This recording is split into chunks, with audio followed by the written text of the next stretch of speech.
Pada tahun 2013,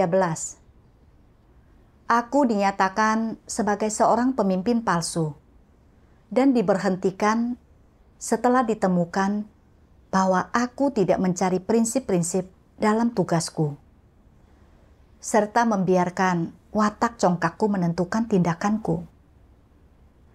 Dan semua itu menyebabkan kekacauan serta gangguan bagi pekerjaan penginjilan gereja. Selama waktu setelah diberhentikan, aku merasa sangat negatif dan menyesal. Aku telah sedikit memahami watak rusakku dengan membaca firman Tuhan dan merenungkan diriku sendiri. Tetapi di lubuk hati, aku masih merasa sangat waspada terhadap Tuhan dan berpikir karena aku memiliki watak yang rusak seperti itu, serta telah melakukan pelanggaran yang sangat serius, aku sama sekali tidak boleh melaksanakan tugas penting di masa depan. Jika aku melakukan pelanggaran lagi, setidaknya aku akan diberhentikan. Dan jika kasusnya lebih serius, mungkin aku akan sepenuhnya disingkapkan, disingkirkan, dan kehilangan kesempatanku untuk memperoleh keselamatan. Terutama setelah melihat bagaimana beberapa orang yang berbakat, berkualitas, dan melaksanakan tugas-tugas penting pada akhirnya disingkapkan sebagai pemimpin palsu dan diberhentikan, atau bahkan dinyatakan sebagai antikristus, serta dikeluarkan karena tidak mencari kebenaran, terus berjuang untuk memperoleh status dan reputasi, bertindak berdasarkan watak congkak mereka, dan tidak bertobat, yang menyebabkan kekacauan dan gangguan pada pekerjaan gereja. Aku menjadi makin yakin bahwa yang kupikirkan itu benar. Kemudian, aku hanya melaksanakan tugas-tugas yang tidak memerlukan tanggung jawab besar dan tidak terlalu beresiko. Dengan demikian, aku akan tetap memiliki kesempatan untuk bertahan ketika pekerjaan Tuhan berakhir. Belakangan, pemimpinku menugaskan kepadaku pekerjaan pembersihan gereja.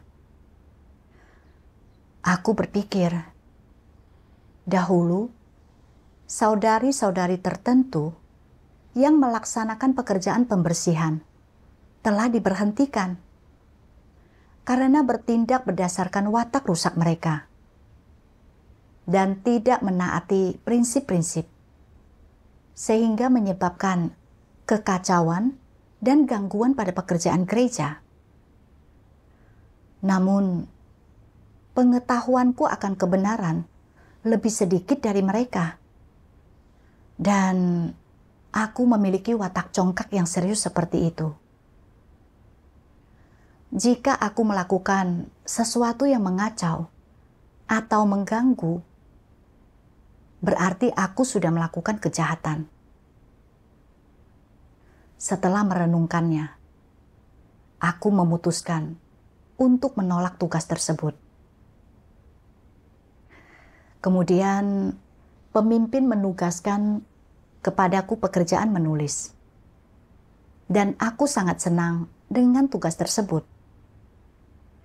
Menurutku, pekerjaan menulis tidak akan menuntutku untuk membuat keputusan besar bagi gereja, dan tidak akan melibatkan situasi apapun yang beresiko.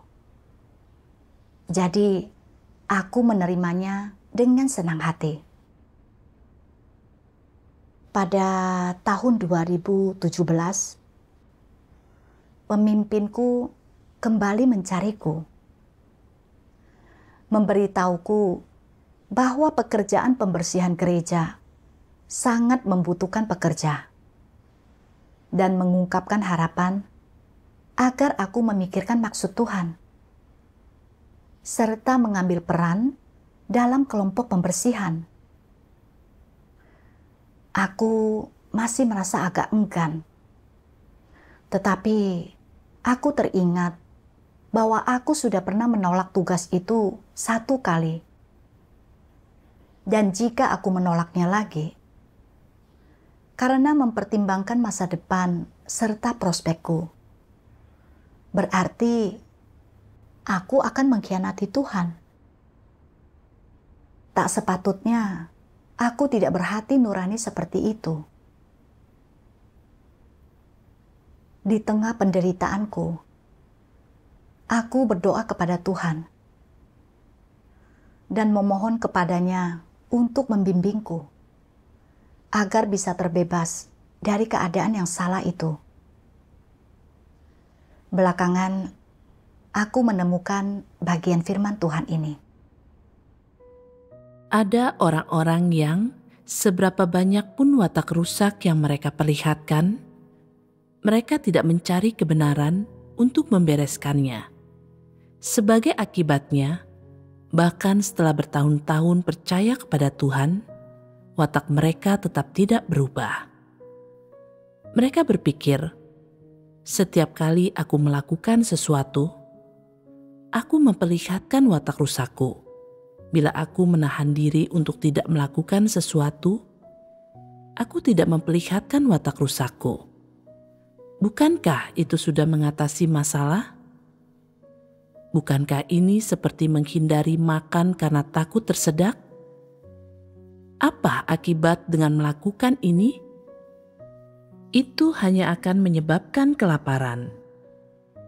Jika seorang memperlihatkan watak rusaknya dan tidak membereskannya, itu sama saja dengan tidak menerima kebenaran dan mati.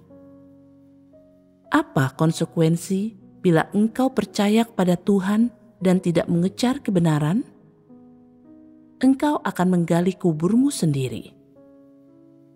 Watak rusakmu adalah musuh dari kepercayaanmu kepada Tuhan. Watak rusakmu menghalangimu untuk menerapkan kebenaran, menghalangimu untuk mengalami pekerjaan Tuhan dan tunduk kepadanya. Sebagai akibatnya, engkau tidak akan menerima penyelamatan Tuhan pada akhirnya.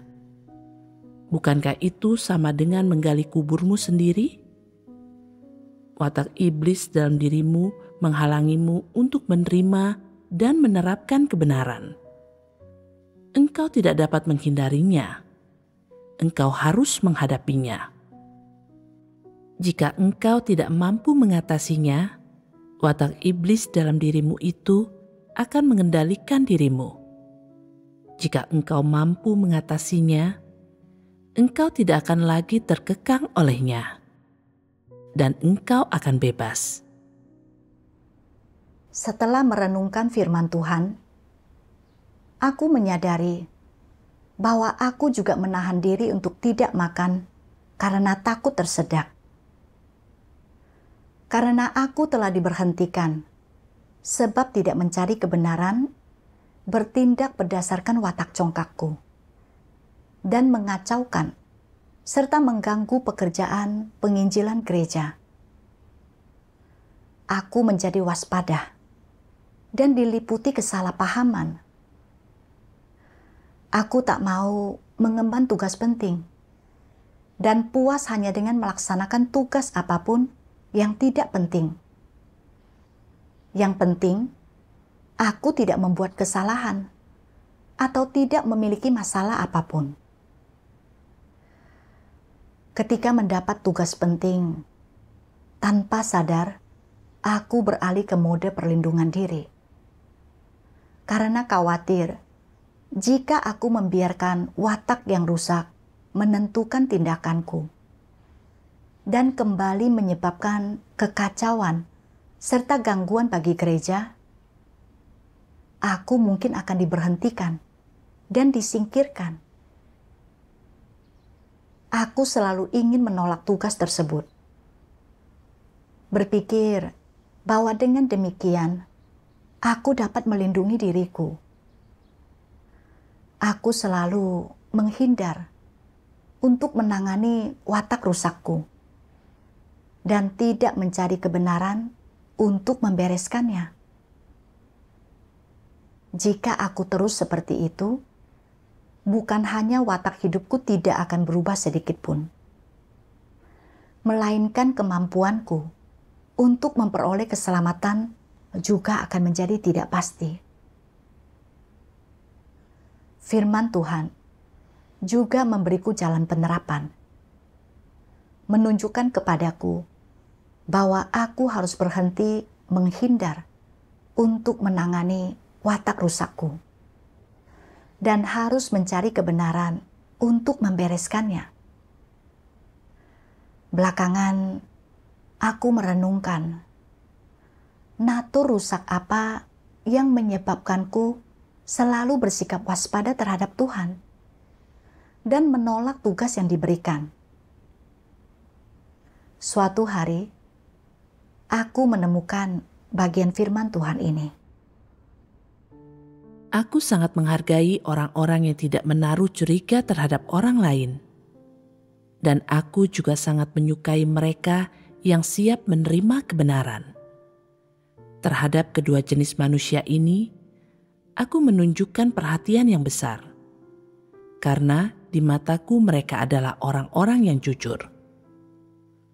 Jika engkau adalah orang yang curang, engkau akan selalu waspada dan curiga terhadap semua orang dan segala hal. Dan dengan demikian, imanmu kepadaku akan dibangun di atas dasar kecurigaan. Aku tidak pernah bisa membenarkan iman seperti ini. Tanpa memiliki iman yang sejati, engkau bahkan lebih tidak memiliki kasih sejati. Dan jika engkau cenderung meragukan Tuhan dan berspekulasi tentang dirinya sesuka hatimu, maka tak diragukan lagi, engkau adalah orang yang paling curang di antara manusia. Engkau memikirkan apakah Tuhan dapat menjadi seperti manusia atau tidak? Penuh dosa yang tak terampuni, berpikiran picik, tak memiliki kejujuran dan nalar, kurang memiliki rasa keadilan, penuh dengan taktik yang kejam, pengkhianat dan licik, serta senang dengan kejahatan dan kegelapan, dan sebagainya. Bukankah alasan manusia memiliki pemikiran seperti itu karena mereka sama sekali tidak memiliki pengenalan akan Tuhan? Iman seperti ini adalah sama dengan dosa. Setelah merenungkan firman Tuhan, aku menyadari bahwa aku memiliki natur yang licik dan jahat. Pemikiranku sama seperti orang-orang yang tidak benar itu. Aku selalu berspekulasi tentang Tuhan dan bersikap waspada terhadapnya, sama seperti aku bersikap waspada terhadap orang jahat. Kupikir memberiku tugas penting berarti menyingkapkan dan menyingkirkanku. Karena sebelumnya aku telah dicap melakukan pelanggaran sebab bertindak berdasarkan watak congkakku dan menyebabkan kekacauan serta gangguan bagi pekerjaan gereja. Aku khawatir jika aku dicap melakukan pelanggaran lagi, aku akan beresiko untuk disingkirkan. Dan dengan demikian, aku hidup dalam keadaan waspada dan salah memahami Tuhan. Jadi, ketika pemimpinku menugaskanku untuk mengawasi pekerjaan pembersihan gereja, aku khawatir akan membuat kesalahan dalam menilai orang. Jika aku secara tidak sengaja salah menilai orang baik, atau membiarkan orang jahat, ataupun antikristus tetap tinggal di gereja, sehingga menyebabkan bahaya yang tersembunyi bagi gereja, itu akan dianggap sebagai pelanggaran besar. Dan mungkin aku akan disingkirkan. Dengan pertimbangan ini, aku membuat alasan untuk menghindar dan menolak tugas itu. Setelah merenungkannya, sekarang aku mengerti bahwa seandainya aku tidak mengalami diriku diberhentikan, aku tidak akan pernah menyadari bahwa aku memiliki watak congkak seperti itu. Apalagi menyadari bahwa aku tidak mencari kebenaran dan bertindak sekehendak hatiku sendiri dalam melaksanakan pekerjaanku, serta menempuh jalan antikristus. Hajaran dan pendisiplinan Tuhan yang tepat waktulah yang menyebabkanku merenungkan diri dan keluar dari jalan yang keliru yang sedang kutempuh. Jika bukan karena tindakan Tuhan, siapa tahu kejahatan besar apa yang mungkin akan kulakukan saat dikendalikan oleh naturku yang congkak dan sombong. Meski aku sedikit menderita karena diberhentikan, penghentian itu benar-benar merupakan cara Tuhan untuk melindungi serta menyelamatkanku. Dan itu mengandung maksudnya yang tulus. Kegagalan ini meninggalkan kesan yang dalam padaku. Ini menunjukkan kepadaku betapa buruknya konsekuensi yang timbul karena bertindak berdasarkan watak congkakku, dan memungkinkanku mengalami bagaimana watak benar Tuhan tidak boleh disinggung. Kemudian, saat melaksanakan tugasku, aku mengingatkan diriku sendiri untuk tidak membiarkan watak congkakku menentukan tindakanku, tetapi memiliki hati yang takut akan Tuhan. Saat menghadapi masalah, aku harus meminta saran dari orang lain dan mencari prinsip-prinsip kebenaran agar tidak melakukan kesalahan besar. Watak Tuhan adalah benar dan baik, serta kasih dan keselamatan darinya itu praktis dan nyata tanpa kepalsuan sedikit pun. Asalkan aku merenungkan diriku sendiri dan menyadarinya, Tuhan akan memberiku kesempatan untuk melakukan penerapan. Tetapi aku selalu berspekulasi tentang Tuhan, bersikap waspada terhadapnya, dan percaya bahwa Dia akan bersikap picik dan tidak bijaksana seperti manusia biasa, tidak memiliki keadilan dan kebenaran. Kupikir Tuhan hanya menggunakan tugas ini untuk menyingkapkan dan menyingkirkanku. Bukankah aku sedang memfitnah Tuhan? Betapa liciknya aku. Tuhan menyukai orang jujur, dan orang jujur mampu menerima dan menerapkan kebenaran. Adapun aku, watak licikku mendorongku untuk mencurigai Tuhan dan mewaspadainya.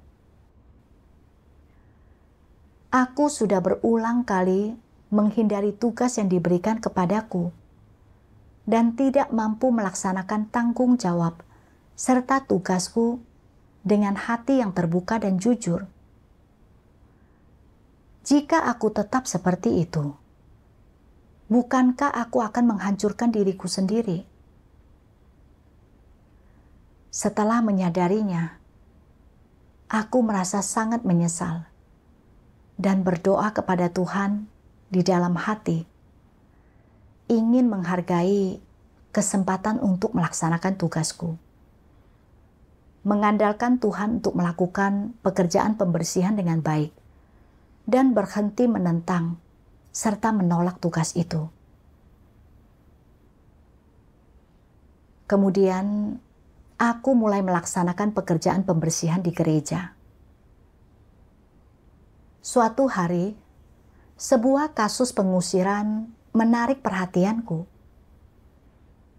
Orang yang akan diusir itu adalah Nyonya Lee, yang sebelumnya telah melayani sebagai tuan rumahku. Dia selalu melayani sebagai tuan rumah.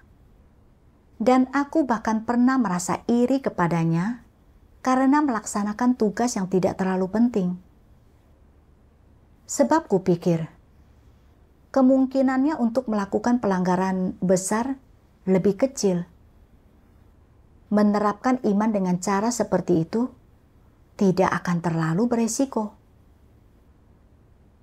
Namun, kenyataannya membuktikan bahwa gagasanku salah.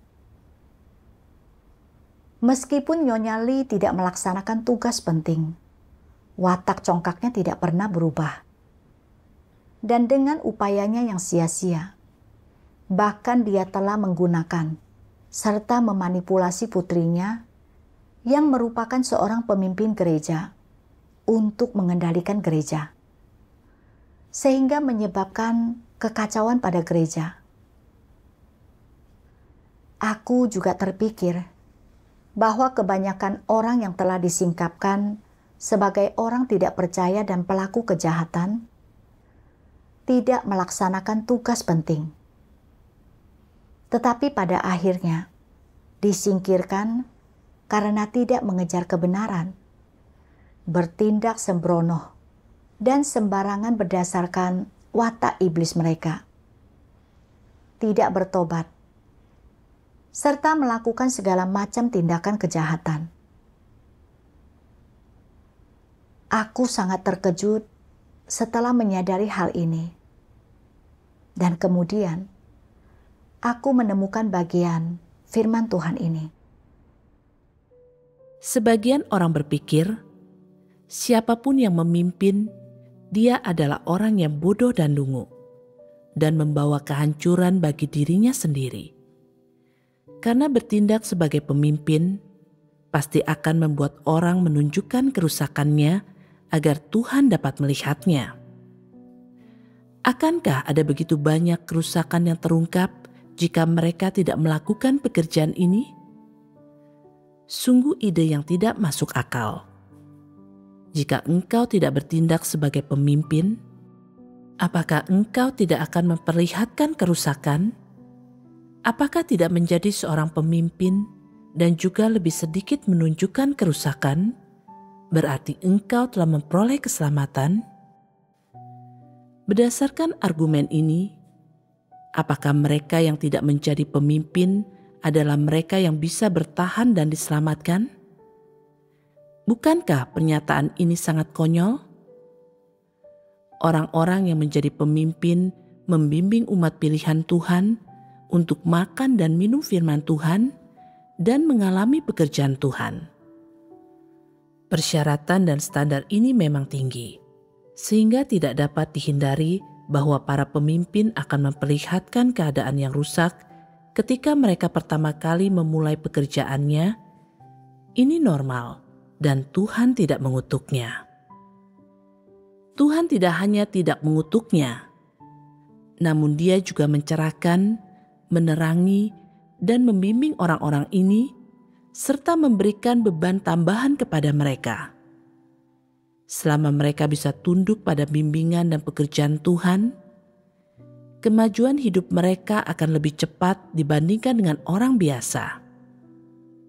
Jika mereka adalah orang-orang yang mengejar kebenaran, mereka dapat memulai jalan untuk disempurnakan oleh Tuhan. Inilah hal yang paling diberkati oleh Tuhan. Ada orang-orang yang tidak dapat melihat hal ini, dan mereka memutarbalikkan fakta. Menurut pemahaman manusia, sebanyak apapun seorang pemimpin berubah, Tuhan tidak akan peduli. Dia hanya akan melihat pada seberapa banyak kerusakan yang diperlihatkan oleh para pemimpin dan pekerja, dan hanya akan menghukum mereka berdasarkan hal ini.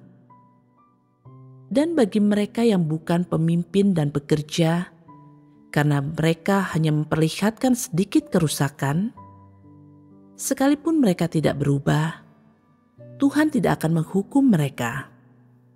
Bukankah ini tidak masuk akal? Bukankah ini penghujatan terhadap Tuhan?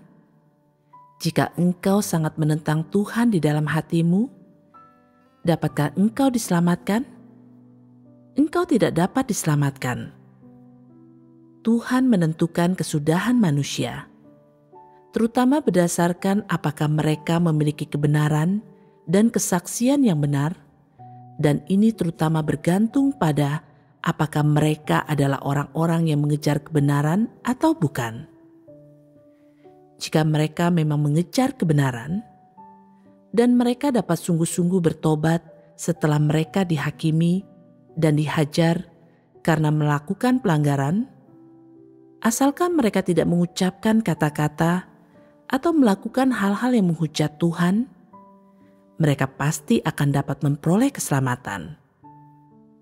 Berdasarkan imajinasi engkau semua orang percaya biasa yang mengikuti Tuhan hingga akhir dapat memperoleh keselamatan. Dan mereka yang melayani sebagai pemimpin semuanya harus disingkirkan. Jika engkau semua diminta menjadi pemimpin, engkau semua akan berpikir bahwa tidak baik jika engkau tidak menerimanya. Tetapi jika engkau melayani sebagai pemimpin, engkau tanpa sadar akan memperlihatkan kerusakan, dan itu seperti mengirim dirimu sendiri ke alat pemenggal kepala. Bukankah ini semua disebabkan oleh kesalahpahaman engkau semua tentang Tuhan? Jika kesudahan manusia ditentukan berdasarkan kerusakan yang mereka perlihatkan, tak ada seorang pun yang dapat diselamatkan. Jika demikian, apa gunanya Tuhan melakukan pekerjaan penyelamatan? Jika memang demikian, di manakah kebenaran Tuhan? Umat manusia tidak akan mampu melihat watak benar Tuhan. Oleh karena itu, engkau semua telah salah paham terhadap maksud Tuhan, yang menunjukkan bahwa engkau semua tidak memiliki pengenalan yang benar tentang Tuhan. Lewat firman Tuhan, aku mengerti bahwa Tuhan bukan menentukan kesudahan orang berdasarkan tugas apa yang mereka laksanakan, atau berapa banyak kerusakan yang telah mereka perlihatkan, melainkan berdasarkan apakah mereka mengejar kebenaran dan fokus membereskan watak rusak mereka, atau tidak setelah memperlihatkan kerusakan. Tuhan menyelamatkan mereka yang telah dirusak oleh iblis. Jika Tuhan menentukan kesudahan orang berdasarkan kerusakan apa yang telah mereka perlihatkan, berarti kita semua rentan untuk disingkirkan. Kalau begitu, siapa yang akan dapat diselamatkan? Kepercayaanku ini benar-benar sangat tidak masuk akal. Aku menyadari bahwa meskipun para pemimpin dan pengawas sering kali memperlihatkan kerusakan serta kekurangan mereka, asalkan mereka mengejar kebenaran, sering merenungkan diri sendiri, dan mencari kebenaran untuk mengatasi masalah mereka, mereka akan memahami lebih banyak kebenaran dan jalan masuk kehidupan mereka akan berkembang makin cepat. Aku memikirkan bagaimana para pemimpin palsu dan antikristus yang telah disingkapkan dan disingkirkan itu bukan mengalami nasib seperti itu karena mereka melayani sebagai pemimpin dan pengawas, melainkan karena mereka semua muak akan kebenaran, selalu mengejar reputasi dan status, melakukan tindakan kejahatan yang mengganggu pekerjaan gereja, dan tidak bertobat, bahkan setelah dipangkas berkali-kali. Aku juga menyadari bahwa alasan mengapa sebelumnya aku diberhentikan dari tugasku sebagai pemimpin juga karena aku tidak mengejar kebenaran dan tidak menempuh jalan yang benar. Itu tidak ada hubungannya dengan tugas penting yang kulaksanakan. Namun, aku gagal memahami fakta ini. Tidak merenungkan sumber penyebab kejatuhan dan kegagalanku. Tidak memetik pelajaran yang harus kupahami untuk kedepannya. Dan justru menggunakan sudut pandangku yang keliru untuk berspekulasi tentang Tuhan dan menilainya. Bukankah ini berarti menghujat Tuhan? Aku teringat akan Petrus yang menikmati penghakiman dan hajaran Tuhan. Jika penghakiman dan hajaran Tuhan meninggalkannya, dia merasa panik dan gelisah, serta merasa tak bisa lagi melanjutkan hidup. Aku melihat bahwa Petrus mencintai kebenaran dengan segenap hatinya, mendambakan hal-hal positif, dan menghargai penghakiman, hajaran, didikan, serta pendisiplinan Tuhan. Dalam lingkungan seperti itu, dia mampu merenungkan kekurangan dan kelemahannya, serta mencari kebenaran dan mengejar perubahan. Adapun aku, setelah gagal dan disingkapkan, aku terpuruk dalam keadaan waspada, salah paham, negatif dan menentang. Aku takut jika mengemban tugas penting lagi, aku akan kembali disingkapkan. Jadi aku berulang kali menolak tugas-tugas. Aku menyadari bahwa aku benar-benar muak akan kebenaran. Aku selalu ingin menyembunyikan watak rusakku. Tetapi dengan cara itu, aku tak mampu mengenal diriku sendiri. Apalagi mampu mencari kebenaran untuk mengatasi masalahku dengan tepat waktu. Pada akhirnya, aku hanya kehilangan kesempatanku untuk diselamatkan. Karena watakku tak pernah berubah.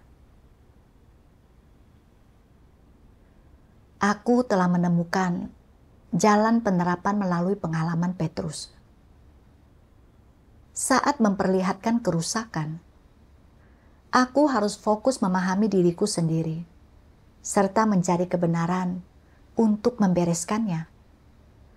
Dan aku juga harus memetik pelajaran dari kegagalan orang lain sebagai peringatan untuk diriku sendiri. Pada bulan Agustus 2021, aku dipilih oleh saudara-saudariku untuk melayani sebagai pemimpin gereja. Aku masih merasa ragu, apakah aku harus mengambil tugas itu atau tidak. Jadi aku berdoa kepada Tuhan. Ya Tuhan, aku ingin mengemban tugas ini dan memberi kontribusi. Tetapi aku selalu khawatir. Tolong bimbing dan arahkan aku. Setelah berdoa, aku teringat akan bagaimana saat makan dan minum firman Tuhan. Aku mengerti bahwa tujuan Tuhan dalam memerintahkan orang-orang untuk melaksanakan tugas bukanlah untuk menyingkirkan mereka, melainkan untuk memungkinkan mereka mencari kebenaran, mencapai perubahan watak, dan memperoleh keselamatan selama melaksanakan tugas mereka. Aku juga teringat bahwa saat ini gereja sedang terpecah dan diperlukan banyak orang untuk melaksanakan pekerjaan gereja.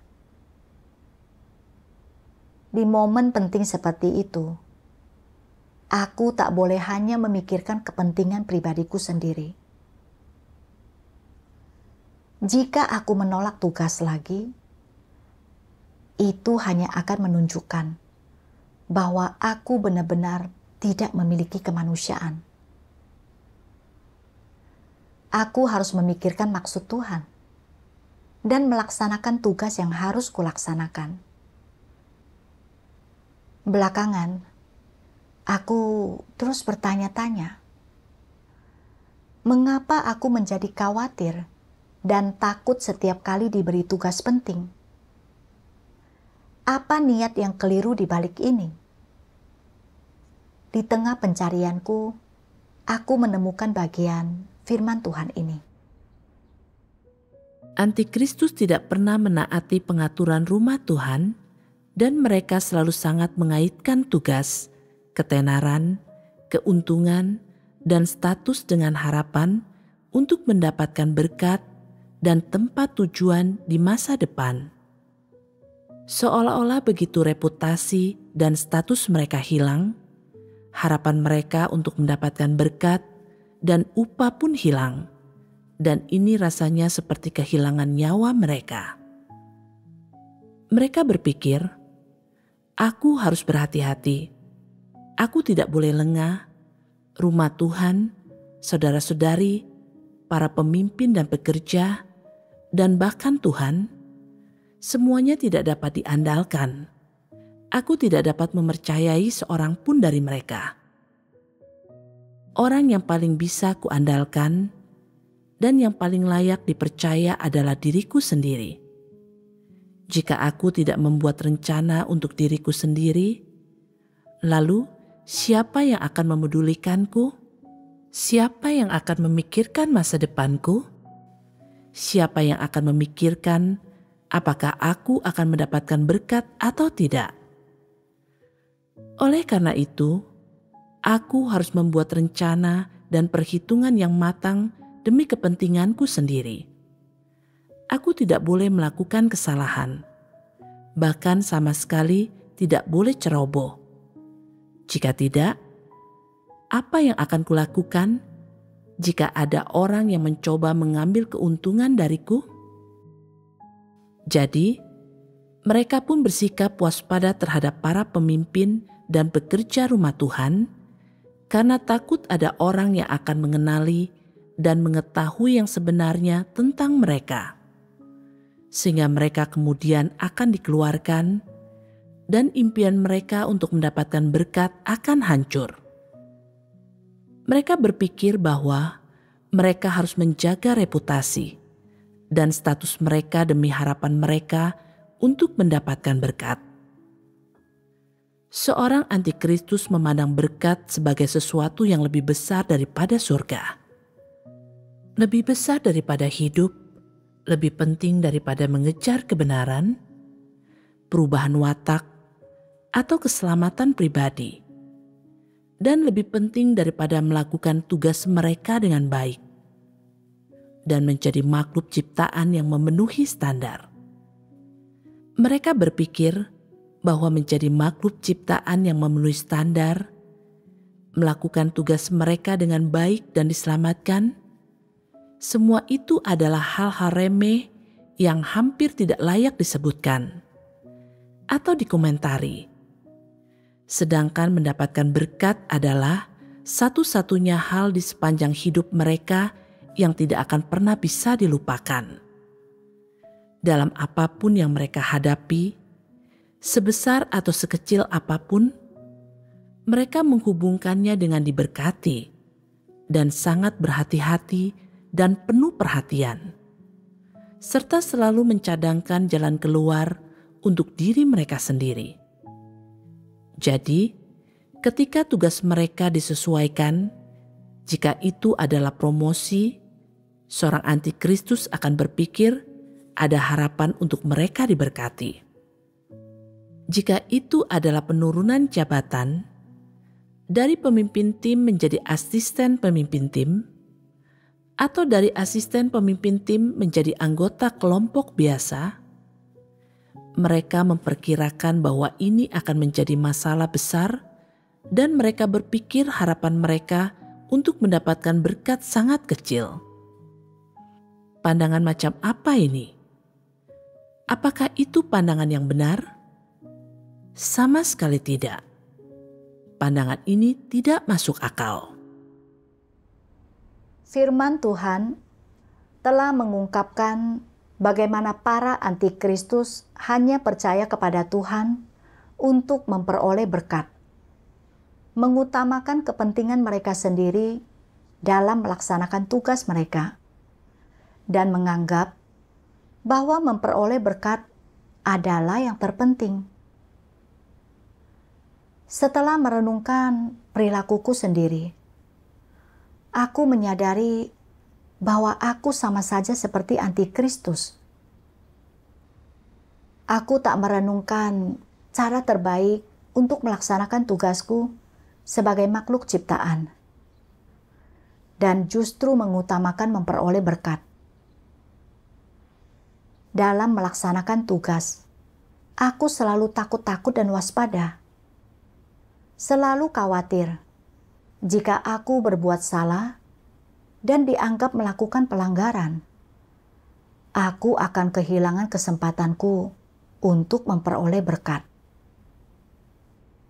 Aku menyadari bahwa perilakuku merupakan hasil dari falsafah iblis. Seperti tiap orang memperjuangkan kepentingannya sendiri. Dan jangan mencari kebajikan, tetapi menghindarlah agar tidak disalahkan.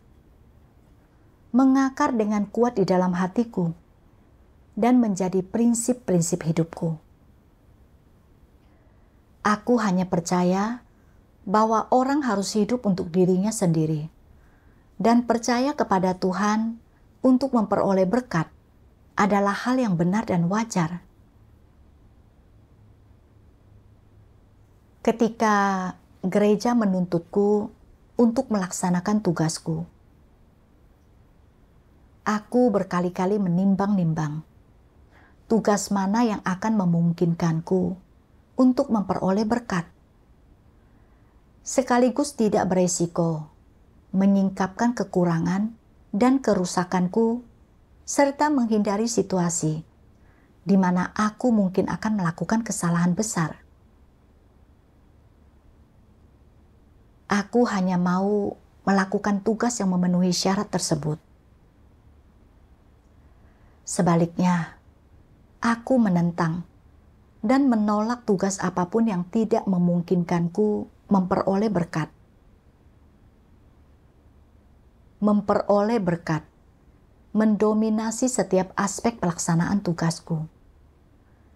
Dan aku sangat pemilih tentang tugas apa yang akan kuterima. Aku tidak mempertimbangkan pekerjaan gereja sedikit pun,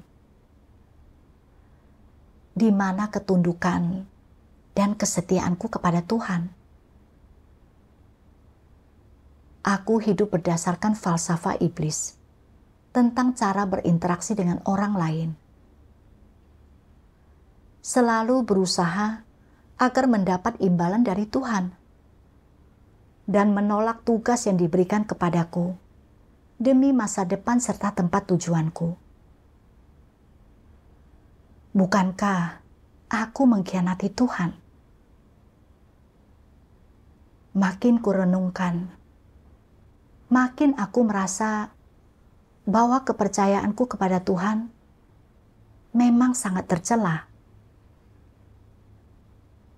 Jika masalah ini tidak kuatasi, ini akan menjadi batu sandungan yang menghalangiku untuk menapakkan kaki di jalan yang benar dalam percaya kepada Tuhan. Jika aku terus bersikap seperti itu, dan watak hidupku tidak berubah, Tuhan akan menjadi jijik kepadaku. Dan pada akhirnya, aku akan disingkirkan. Aku terpikir akan Paulus yang menghabiskan seumur hidupnya untuk mengorbankan diri bagi Tuhan, hanya untuk mendapatkan mahkota dan upah. Selama melaksanakan pekerjaannya, dia tidak mengejar kebenaran ataupun perubahan watak. Dan meskipun dia telah bekerja selama bertahun-tahun, watak iblisnya tetap tidak berubah. Pada akhirnya, dia dihukum oleh Tuhan karena menentangnya. Aku sedang menempuh jalan yang sama dengan Paulus. Dan jika aku tidak bertobat, Tuhan akan menjadi jijik kepadaku karena tidak mengejar kebenaran, dan aku akan disingkirkan. Aku berlutut di hadirat Tuhan dan berdoa kepadanya. Ya Tuhan, sekarang aku baru menyadari betapa egois dan tercelanya diriku selama ini. Sejak percaya kepadamu, aku hanya mencari berkat. Aku tidak mau terus menempuh jalan yang salah ini. Aku hanya ingin melaksanakan tugasku dengan baik dan menempuh jalan mengejar kebenaran. Belakangan, aku menemukan satu bagian firman Tuhan yang membantuku agar lebih memahami makna dan nilai dari melaksanakan tugas. Tuhan Yang Maha Kuasa berfirman, apapun tugas yang orang laksanakan, itu adalah hal yang paling benar yang dapat mereka lakukan. Hal yang paling indah dan adil di antara umat manusia. Sebagai makhluk ciptaan, manusia harus melaksanakan tugas mereka. Dan baru setelah itulah mereka dapat menerima perkenan dari Sang Pencipta. Makhluk ciptaan hidup di bawah kekuasaan Sang Pencipta, dan mereka menerima semua yang disediakan oleh Tuhan, serta segala sesuatu yang berasal dari Tuhan. Jadi, mereka harus memenuhi tanggung jawab dan kewajiban mereka. Hal ini sangat wajar dan dibenarkan, serta ditetapkan oleh Tuhan. Dari sini dapat dipahami bahwa jika manusia mampu melaksanakan tugas sebagai makhluk ciptaan, itu lebih adil, indah, dan mulia daripada apapun yang dilakukan selama hidup di bumi. Tidak ada apapun di antara manusia yang lebih bermakna atau berharga, dan tidak ada apapun yang memberikan makna dan nilai yang lebih besar bagi kehidupan manusia ciptaan selain melaksanakan tugas sebagai makhluk ciptaan. Di bumi, hanya sekelompok orang yang sungguh-sungguh dan dengan tulus melaksanakan tugas sebagai makhluk ciptaanlah yang tunduk kepada Sang Pencipta. Kelompok ini tidak mengikuti tren duniawi. Mereka tunduk pada pimpinan dan bimbingan Tuhan, hanya mendengarkan firman Sang Pencipta, menerima kebenaran yang diungkapkan oleh Sang Pencipta, dan hidup berdasarkan firman Sang Pencipta. Inilah kesaksian yang paling sejati dan paling berkumandang dan merupakan kesaksian terbaik dari kepercayaan kepada Tuhan. Bagi makhluk ciptaan, mampu melaksanakan tugas sebagai makhluk ciptaan, mampu memuaskan Sang Pencipta adalah hal yang terindah di antara manusia dan merupakan sesuatu yang patut disebarluaskan sebagai sebuah kisah yang patut dipuji oleh semua orang. Apapun yang dipercayakan Sang Pencipta kepada makhluk ciptaan harus diterima tanpa syarat oleh mereka. Bagi manusia, ini adalah masalah kebahagiaan dan hak istimewa. Dan bagi semua orang yang mampu melaksanakan tugas sebagai makhluk ciptaan, tidak ada yang lebih indah atau patut dikenang. Ini adalah sesuatu yang positif. Sebagai makhluk ciptaan, ketika menghadap Sang Pencipta, mereka harus melaksanakan tugas mereka. Ini adalah tindakan yang sangat benar, dan mereka harus memenuhi tanggung jawab ini. Atas dasar bahwa makhluk ciptaan melaksanakan tugas mereka, Sang Pencipta telah melakukan pekerjaan yang jauh lebih besar di antara manusia. Dan Dia telah melakukan tahap pekerjaan lebih lanjut dalam diri manusia. Dan pekerjaan apakah itu? Dia membekali manusia dengan kebenaran, memungkinkan mereka untuk memperoleh kebenaran darinya saat mereka melaksanakan tugas mereka. Dan dengan demikian membuang watak rusak mereka dan disucikan. Dengan demikian, mereka mulai melakukan maksud Tuhan dan mulai menempuh jalan yang benar dalam hidup. Serta pada akhirnya, mereka mampu takut akan Tuhan dan menjauhi kejahatan, memperoleh keselamatan penuh, serta tidak lagi menjadi sasaran penindasan iblis. Inilah hasil akhir yang Tuhan ingin agar manusia peroleh dengan melaksanakan tugas-tugas mereka. Sungguh, seperti halnya anak-anak yang memiliki tanggung jawab dan kewajiban untuk berbakti kepada orang tua mereka. Makhluk ciptaan juga memiliki tanggung jawab untuk melaksanakan tugas mereka. Seharusnya, manusia sama sekali tidak bertransaksi dalam melaksanakan tugasnya. Aku adalah makhluk ciptaan, dan Tuhan telah memberiku kehidupan, memberiku semua yang kubutuhkan, serta bermurah hati memungkinkanku datang ke hadirat-Nya untuk dibekali firman-Nya dan melaksanakan tugas. Ini adalah tanda kasih dan belas kasihan Tuhan. Tuhan menghendaki agar aku mencari kebenaran dan mengejar jalan masuk kehidupan selama melaksanakan tugasku.